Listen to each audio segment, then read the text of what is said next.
What's up, world? I'm here for another episode of Dream Chasers, which is a show I created to help people from all walks of life to turn their dreams into reality. Dream Chasers is a show which is sponsored by Gig Town, which is a music app which allows music to be showcased to local fans in any market. So you can go find a local band that is playing on Gig Town, or if you're a musician, you can get booked to play via Gig Town. It's really amazing stuff that they're doing. So check them out, gig.town/dreamchasers.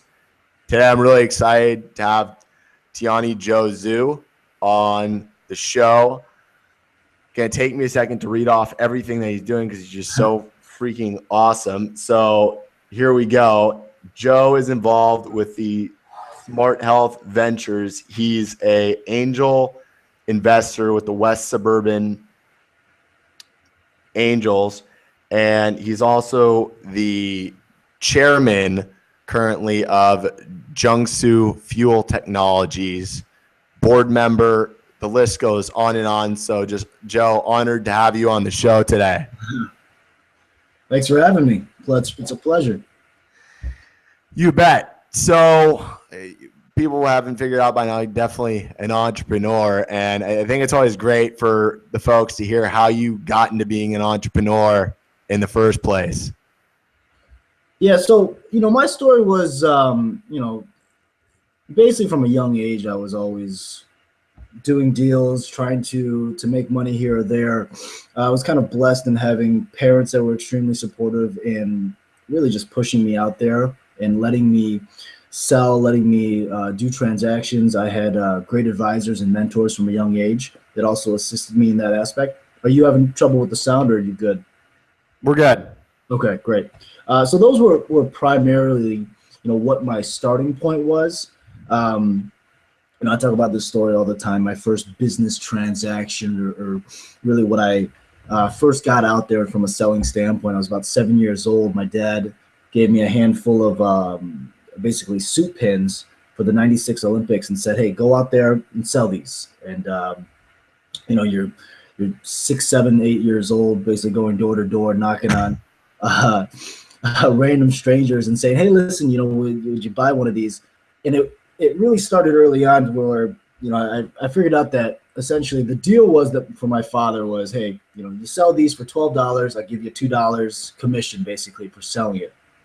Well, it turns out that after a couple sales, you start to figure out that, if somebody's going to buy it for $12, they'll buy it for $15, they'll buy it for $16. So I ended up jacking up the price to $15.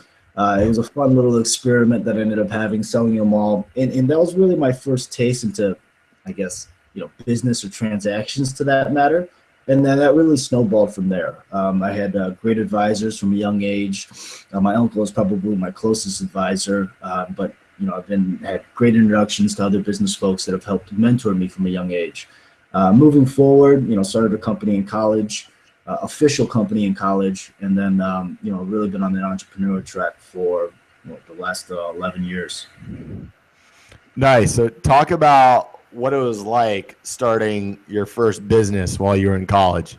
At that time, we really represented just, we saw an opportunity in the preventative healthcare market, particularly with Eastern medicines, and was really touched through an experience that I had with my grandfather, who was battling pancreatic cancer at the time. And he had really dramatic results utilizing some Eastern medicine. And whether or not you can call it from a placebo effect, there were actual results and effects. So, we saw an opportunity there, and, was able to basically harness that. We ran some seminars. We were able to bring some Qigong masters from China to fly over here. Worked out some product licensing with various organizations in China. And that really got my first foray into international business as well. I grew up basically, I was born in Shanghai, but grew up in the States. So really didn't have any touch from a cultural standpoint. And that was really my first outreach into China and saying, hey, listen, let's start doing business. Let's start establishing some of those relationships. And all of my businesses from here to there have mostly had a Chinese connection to it. Okay, so when you're talking about that opportunity you saw, there are a lot of people who don't know how to identify those opportunities as a potential business. Talk about how people can look for those opportunities and take the steps to kind of figure out whether it is a viable business. Well, I think opportunities, I mean, you talk about the perspective of luck. Really, most people get lucky when they find a good opportunity, but luck is purely on the aspect of positioning and preparation. So, past your childhood, I've always believed that, the chance to get lucky is about positioning and preparation. So, at the time, I was in the right position. As a Chinese American, I had the right opportunities there. And I can't say I was necessarily prepared for it, but the reality of it is that I've always been an athlete. I've always kind of been this jump face first into whatever I want to do, and it's just my natural personality to say I'm confident enough to say that I'll learn. And a lot of people talk about the whole entrepreneurship analogy of jumping off the cliff before you have your wings, and building your wings as you go down. I think Reid Hoffman from LinkedIn often talks about that. And it's very much the case. I mean, the first time you start out your first business, you really have no idea what you're doing. You're making a lot of mistakes. You're burning a lot of money, and it's it's a learning experience without a doubt. But it teaches you to basically get out there to make that jump and the importance of it. I totally can resonate with that, especially the burning money part. I mean, what would you say for people out there on burning money? Because it's one of those things that's inevitable, even if you're investing yourself. So what would you say is the best way to kind of go about spending your money when you're running a business for the first time or still trying to figure out that success formula? The most critical part, I think, in terms of, well, I think in assessing any type of business, one thing I've learned without a doubt is I would never go it alone. In pretty much every single business that I've started, I've always had somebody pretty much older than me, and usually with gray hair with extensive business experience. So for myself, I've learned to take a good self-assessment. Before you start any business, you really kind of have to know thyself. So taking a self-assessment is saying, what are my positive attributes? What do I really bring to a team? And what do I not have in part of a team? Because if you try to be a jack of all trades, you end up burning yourself out. If you try to do a business by yourself, you end up hating it. It's a lot more fun. It's a lot more effective when you have a team. So for myself, it's always been, if this is the business, this is what I'm good at. I know my positive attributes. I know what I'm absolutely, these are my strengths. And then for my strengths, I find my weaknesses. So to that point, I've always been very complimentary in terms of finding business partners that can manage money better than I can more effectively have the business experience within a particular industry. So I don't have to necessarily make the same industry mistakes that a normally startup would have to make. And I think that's been big for me. The reality it is I have no skills, real skills. I'm not an engineer. I don't know how to code. I can't make anything, but I'm in the tech business. And, in parts of that is, and frankly, you know what? I'm not even that great at math. All I'm good at myself is finding extremely highly skilled, highly talented, much more reputable people than I, and being able to motivate them and share a similar vision as I. So in part to that, it's knowing what your strengths are, and then being able to understand the motivations of people more successful than you, and really how do you play a part in helping them seek their motivations. Certainly. What I could see from a listener's standpoint, they were wondering, well, how do you find these people to get in touch with? Part of that takes, it takes a lot of time. It takes a little bit of chance and luck in hitting the right opportunity. I've found partners. Generally, it takes a while for me to find a partner and a good one. Granted, I've recruited CEOs at a very high level, and that's a little bit different. And they come with high standards and high. A lot of people have held these guys within high regard. But my partners more so have been very important in terms and instrumental in the aspect that I've worked with these guys, or you know, one of my partners. So two of my partners in West Suburban Angels. One of them was on my officer corps for when I was president of the Naperville JCs. Another one I helped run for mayor of Naperville. So, you know, both of these guys I've had extensive working experience with, and I knew that these were excellent partners to bring on. One of my key partners in Red Freight Ventures and Smart Health, as well as Joe Zhu Full Cell, and a guy that I depend on heavily, him and I sat on investment panels with one another for about a year, and we would always look across the other side of the table and say, that guy's kind of smart. And then he would say the same thing, and finally, you know, we finally collaborated and finally said, hey, let's do something together. And you know, it's been an excellent partnership from there. So partners tend to take time, and it's really an aspect of networking, showing your value, being prepared for when the opportunity strikes to where you're able to recruit these guys. So what would you say is a good first step in finding a partner? The best first step is to find what you aren't good at. So again, it's more the personal assessment as to who you are. You don't need to find somebody that is a similar business strength as you. So by finding somebody different from you, that's really what complements who you are. That's step one. Step two is really getting out there and networking, showing your value. So in part, it's talking to the right people. It's networking with the right people and saying, hey, this is the guy that I'm looking for. This is who I'm looking for. But at the same time, kind of being patient, but at the same time showing your value. Because unless you have a beautiful project, unless you have something that somebody really, really high up wants, very little, you usually don't have the chance to recruit them over. You know, so you got to find that specific point, whatever it might be, and leverage the hell out of it. You know, for me, from a differentiation standpoint, I look at myself now, I'm Chinese American. I can run in the mainstream United States, but at the same time, I can run in mainstream China. So there's very few people that can do that type of work. At the same time, I'm in the venture capital and angel investment community.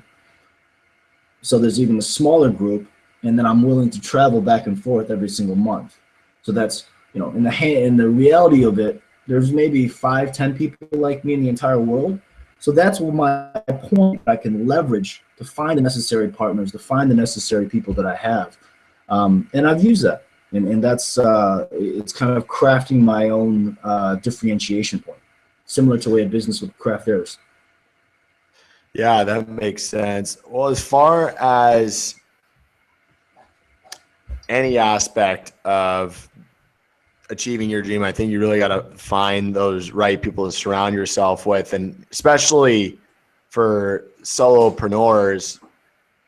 What would you say about sticking in the game long enough to be able to find that partner? Because I feel like someone like myself or anyone out there, there may be a partner who's on the horizon, right? Or that kind of that connection that helps you to complement those weaknesses that you have. It's just, I think part of that is staying in the game long enough to get there. So what would you say to those people about staying in the game to kind of get that relationship? Well, staying in the game involves two parts. I think one part is the mental aspect of the staying in the game, the pure attrition that is required in entrepreneurship. I think, you know, one of my I'd say one of the early challenges of any entrepreneur is they don't know how to manage expectations effectively. So you're constantly going through a series of highs and lows, and the highs and lows, if not managed effectively, can destroy a person's heart in the game. I use there's a former Navy pilot named John Stockdale, and I love this story. They call it the Stockdale theory or theorem or whatnot. And basically, he got shot down in Vietnam, and he went through POW camp and was kind of the leader amongst all the POWs. And finally, they interviewed him when he was going out. And the story that one of the questions they asked him was, who are the first people to basically give up and die? You know, who are the first people to give up? And he said, that's easy. It's the optimists. Why? At the end of the day, the optimist, they say, hey, you know what, they're gonna come save us in summer, and summer would come, and nobody would save them. Oh, they're gonna come in winter. Winter would come, and nobody would save them. Oh, they're gonna come next summer, and they would just repeat and repeat until basically they died of a broken heart. And entrepreneurs, as positive as we have to be, unfortunately, we make the mistake of being too optimistic, and really we die of a broken heart, and that's why we give up. So managing the expectations, what Stockdale basically did, and what he said is, hey guys, we're going to win at the end, but we're going to go through absolute hell to get there. And that's kind of my perspective of just business initially is you celebrate every win. You celebrate the wins, you celebrate success, you enjoy it. But after every successful point, you kind of have to have in the back of your head, hey, listen, this deal is going to fall apart tomorrow potentially. Once you have enough experience behind you to say, hey, I can deal with this, I can manage the expectations, and I know that any deal can fall apart tomorrow. So I kind of expect it to some extent. I expect problems way before they happen. So when they do happen, I don't have a broken heart. It doesn't affect me the same way that it did in the past. So that's one part on the managing the emotional side of things. The other perspective of maintenance is focusing on income. It's focusing on revenue. It's surviving long enough to hit your partner, to hit that big win, to hit the critical point, to say this is the critical mass point that says now we're going to blow up, now we're going to be a fruitful business. And parts of that are, whether it's holding outside jobs, whether it's creating ancillary income to allow you the freedom to be able to pursue your dreams. That's a whole other aspect. And really it's, businesses, at the end of the day, it's black and white when it comes to dollars.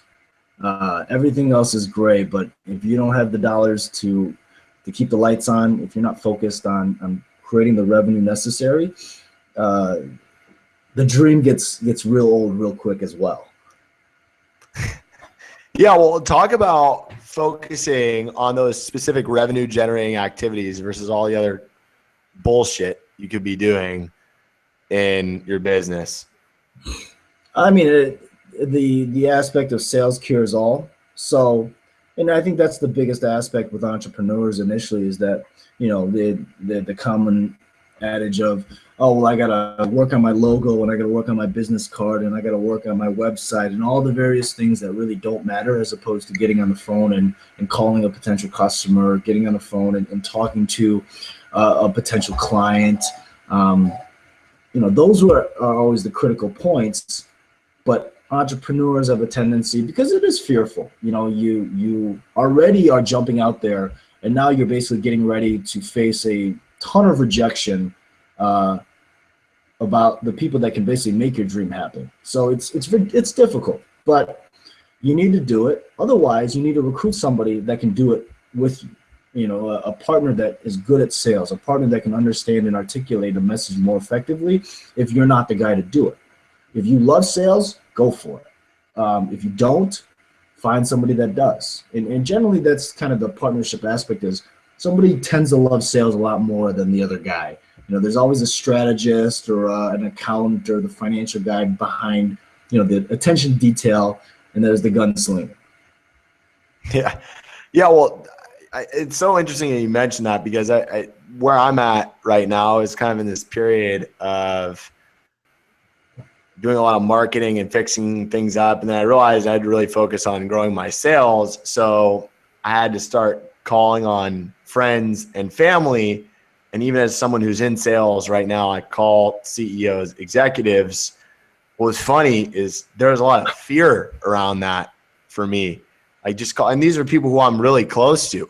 I mean, they don't tell you about that. Even as you're getting into something like this, that I think this kind of goes hand in hand with that rejection part that you're talking about. Is now these people who you think you can rely on, they're going to be the ones saying no to you, and you kind of have to mentally prepare yourself for like, hey, that's just part of the process. And as long as you're committed to getting better, I think you'll eventually attract the sales. It's just that initial like shock period and kind of just just embracing that and doing that no matter how uncomfortable it gets.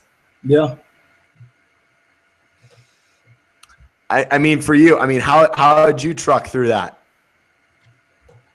You know what? Sales has never been. I mean, it's the same reason why at 7 years old I was fine going door to door, knocking on people's doors. Sales has never scared me. It's always been something I've enjoyed. You know, I love the Don Draper part where he's like, you know, I love the word no. And there's a certain determination that comes down to it where it's, you know, I want to go after whatever people say I can't do. I want to do whatever somebody doesn't believe me that I can do. So to that point, I've never had an issue with getting out there and making a call. That's been very much a differentiator between myself and some of my tech guys and some of the skilled people that I have on my team is, they'll sit there and they work on the product while I get out there and I bang down every single door there is. And that's my role. Well, talk about managing the money roller coaster that happens in entrepreneurship to kind of help people prepare for what that's going to be like. We started to talk a little bit about the burning of the money, but just kind of how to manage that money roller coaster kind of early on in entrepreneurship and almost kind of life in your mid-20s and 30s. I'd say one of the most critical things is to not freak out. It really initially entrepreneurs have a tendency to believe that every item or every incident within a business is a major incident. And it's about controlling the emotional perspective of, granted, this sale or losing the sale could really, really hurt the business. But overall, once you start kind of getting into the swing of things, you start to realize that, the reality is, business will go on. You'll face tough times. And frankly, I've been in moments where, I've had businesses nearly collapse. I've been near bankruptcy at points. I mean, I've gone through the shit a couple times. And going through that inevitably, one of the greatest quotes that I like to bring up is one of the CEOs of 3M once asked Jack Welch, when will he know when 3M is a great company? And Welch responded with the point of, you'll know when your company nearly dies and you come back to life again.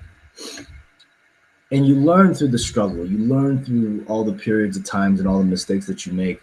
From a money management standpoint, and from a business aspect, I mean, have a good CFO, have good people on your staff that can keep you accountable and keep the checks and balances in place and understand how sales works in a sense that there's a cost of there's a cost of customer acquisition.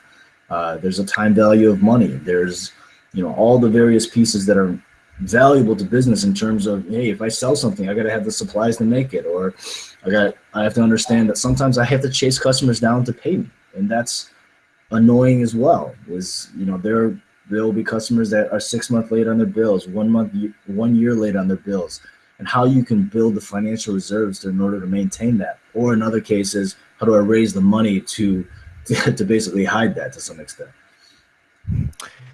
Yeah, and it's not to say that you should want to have rock bottom. It's just something that is good. It's inevitable. Yeah. I mean, that's the reality of it. It's inevitable. Very few successful entrepreneurs can go through a period of time where they said they didn't have a very, very dangerous moment in their business. Pretty much everyone can, regardless of if they're the ultimate salesperson or not. Inevitably, the bigger you are, a single sale could destroy you. And that's where growth can become as much of an evil as a decrease in sales. Yeah, it's funny how that works, huh? Yeah.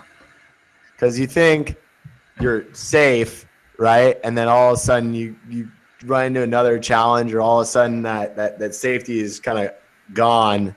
And I think that's just part of the roller coaster of entrepreneurship and why so few people really can ride it out to success. Yeah, I mean, as you get older, or as your businesses start to mature, and as you start to have more people underneath it, the differentiator in why you can step back is that you've built the infrastructure. You've built the infrastructure that can sustain a business, as opposed to it's not just you. When you vacation, your business stops. Yeah. Well, that's difficult. At this point now, I can take months off. Not that I ever would, but I have an infrastructure. I have people that can manage various pieces. Yeah, that makes sense. Well, speaking of stepping away from your businesses, how much do you sleep? I've never slept that much, so that's never been something that I've really cared for. Even at this point, I probably sleep 5 hours a night at most. Plus, being from an international standpoint, the minute I'm done with this, and it's 10:30 right now, I'm jumping on more calls with China. So, I'm working at night, I'm working in the morning, I'm working in the afternoon. I'm always working. So how do you not burn out? The burnout is an aspect of building unique experiences. I've never ever wanted to leave business. I don't think about the idea of going on vacation, because when people talk about the perspective of unique experiences and creating variety within a business. So what I would say with myself is I don't have mundane businesses. I don't have mundane operations. I have very, very unique and exciting pieces where, one day I can switch to looking at investments in various companies, and one day I'll switch to start Smart Health, and being able to work with some of the companies that I'm on the board of in the biotech space, switching then to full cell technologies, where we're getting ready to acquire a company. It's exciting because there's variety. So for myself, I've understood that I don't That want to. makes sense. So you're talking about the investing. Hello.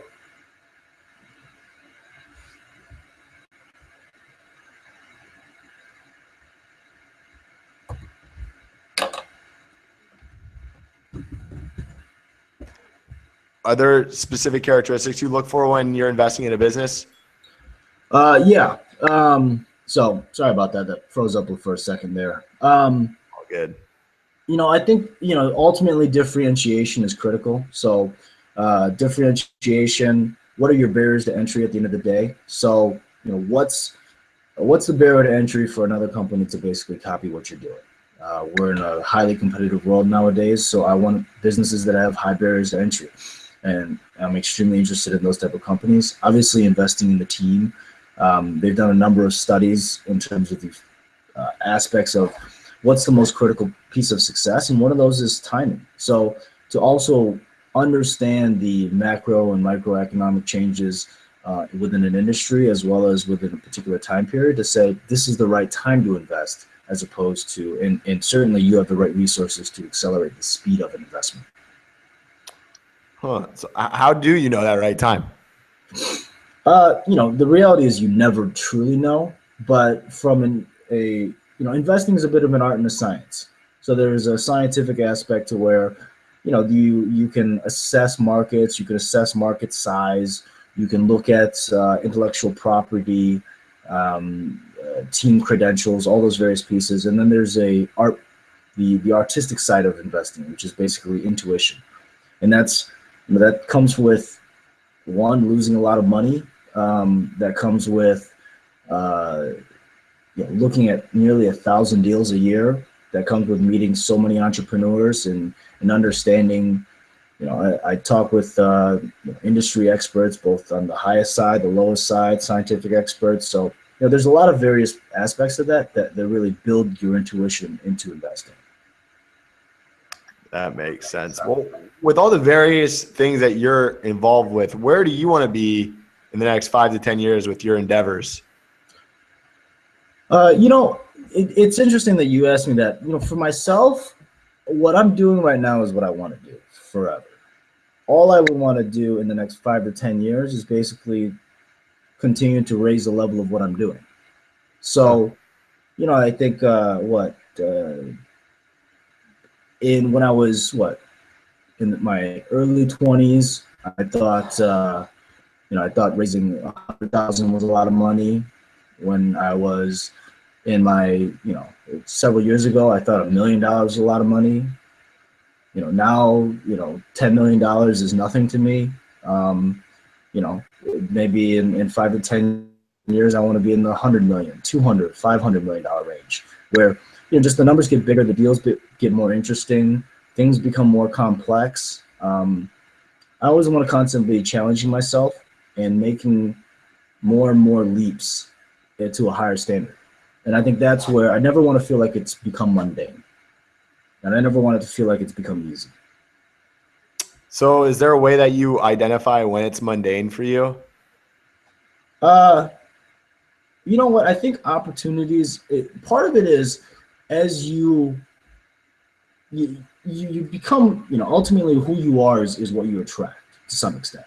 And I think there was no way I was going to get certain opportunities at a very, very young age, or early in my business career, to have really realized that these are opportunities that I can capture, or to even have the hindsight or people to offer them to me. At this point now, I get a certain level of opportunities that, they might be a little bit higher than what I'm normally comfortable with. And I can make the assessment as to whether or not I want to make that jump. Mm-hmm. I've realized that as my business career continues to grow, as you build a stronger reputation, you start to brand yourself more and more. Those deals, the bigger deals, start to come as you complete. So it's kind of a stepping stage. I mean, you're always going to complete one level and then maybe get the opportunity to climb the next level. Well, yeah, I think that makes a lot of sense. So when you're talking about climbing the levels for you, what's been the toughest part of your journey so far, and what would you share for someone who might be going through a similar thing out there right now? Initially, the toughest part of my journey was kind of what I was talking about earlier in regards to setting the expectations and understanding the highs and lows of business. Really, it gets to everyone. It got to me a lot initially, because you think you're getting this major sale, you think you're getting an investor to give you money, you think you're getting all these various things, and we're dreamers. We're dreamers. We're initially, especially as entrepreneurs, you're taught to shoot for the stars and go for everything, and it hurts when it doesn't happen initially. Now, that said, I've learned that just because things don't happen when you want them to happen, as long as you're persistent, as long as you're really working hard towards it, eventually they will happen when really you're prepared, truly prepared for them to happen. And, it's really just building yourself and building your team and your infrastructure and your businesses to the right point to where that is the right time for it to happen. That's, I think, a earlier challenge. I think now my biggest challenge is really saying no. I've been very fortunate to have built the reputation and built the prestige to a point where opportunities come to me. I get a lot of people approaching me all the time with various offers, whether it's to speak, whether it's to invest in businesses, whether it's to partner in businesses, open new businesses, whatever it might be. The sky's the limit in terms of various opportunities now. I can't imagine what it'll be in the future, but at this point now, the biggest challenge is saying no, in focusing. So I have this, and this. I've learned to delegate all these various pieces, but at a certain point, your workload can only go so much. So sometimes it's saying no a lot more than saying yes. And Steve Jobs was very adamant about this. Warren Buffett, all the greats, they'll tell you. I mean, it's saying no that's so much more important than saying yes once you've established yourself. And that transition is such a difficult period. Yeah, talk about that, because I hear that from a lot of people. It's like in the beginning, you're almost saying yes too much because you're trying to kind of get yourself out there, and you kind of progress to more no's as you kind of climb the ladder. I mean, you have to initially say yes to a lot of things. I was part of a lot of clubs, part of a lot of organizations, did a lot of businesses, did a lot of things. And, I took a more active role in so many pieces that I realized that at some point it's, once things start to transition, There's a great book by Jim Collins called Good to Great, and he talks about the aspect that successful companies, at the end of the day, they have a bullet and cannon theory where they shoot a lot of bullets, and this is kind of a testing phase. Oh, I like this, I like this, I like this. But once you've actually hit something, once you've hit a point that makes sense, they go and they shoot a cannon. Well, the problem is that from an individual standpoint, those bullets are really commitments. So you've just shot out 10 commitments, and now you found the one that you like, and you got to transition that 10 to 1. And that's the difficult part. So do you have any system for how you deal with your commitments in terms of like writing out your priorities, going over your goals, anything to kind of deal with all that systematically? Yeah. I pretty much have a top 3 list. So, and really it's more of a top 2 list. It's everything that's not on my top 2, I get to when I have time. So there are, and it's funny. I'll have partners. I have people that are partners with me in several businesses, and they'll get a response right away from one email, but the other email will take 4 days to respond for it. And it's just because of that very aspect. I have a top 2 list. Those get my undivided attention regardless. If I got to jump on a plane tomorrow to go visit somebody, I do it. If it's on my top 2, if it's not, I get close to 150, 200 emails a day. Most of them I don't read. And there's a reason for that. It's not on my list. So would you mind sharing like what your top 2 things are?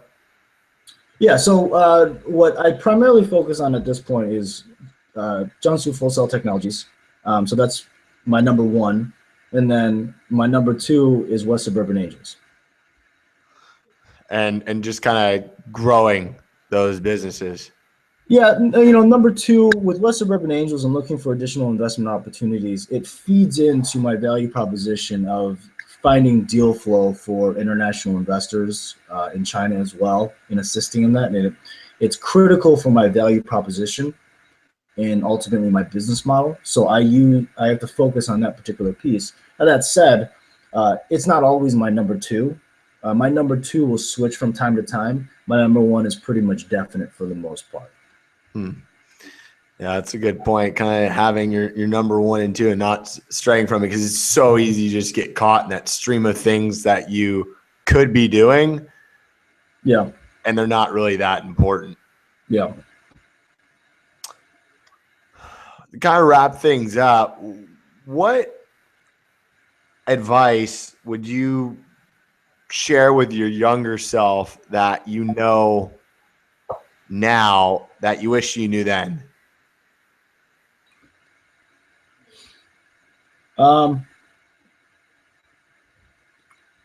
It's a good question. I would probably focus even more so. I would tell myself to focus more. I think even at this point, I'm a little bit too spread out. And part of it is because I'm building an infrastructure right now that's requiring me to kind of invest short-term and long-term, because I want to build a bigger base. I want to build businesses that create residual income at a very, very high level. But at the same time, I have businesses that are more so focused on the 3 to 5 to 6 year exits. So creating that vast point right now is taking up a lot of my time.